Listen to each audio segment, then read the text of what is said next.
यार ये झंडे वाले चश्मे तो दे दे और साथ में पटाखे भी देना। आज सारे मोहल्ले को हिला के रख देंगे। बस यार, ये झंडा काफी है।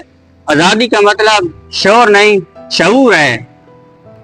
कितना हसीन लगता है साहब हलाली परचम। दिल चाहता है हर छत पे लहराऊं। भाई ये सामान वापस रख लो। हमारे मोहल्ले में एक बेवा औरत है, उसके बच्चे स्कूल बैग मांग रहे थे।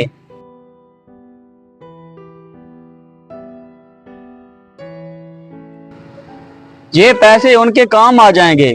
जश्न वो होगा जब उनके चेहरे पर मुस्कुराहट आएगी। यार शराज, तू बाकी असल आजादी समझता है।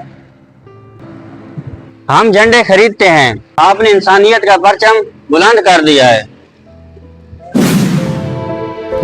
आज़ादी का मतलब सिर्फ झंडे लहराना नहीं है, हमें सिर्फ झंडे लहराने नहीं, इक़दाम अपनाने की भी ज़रूरत है। आज़ादी सिर्फ एक दिन का जश्न नहीं, एक सोच है, एक एहसास है।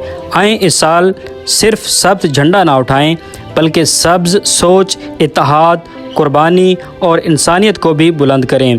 यही असल आज़ादी है, यही हमारी पहचान है। इस वीडियो को ज़्यादा से ज़्यादा शेयर करें, हो सकता है आपका एक शेयर किसी की ज़िंदगी बदल दे।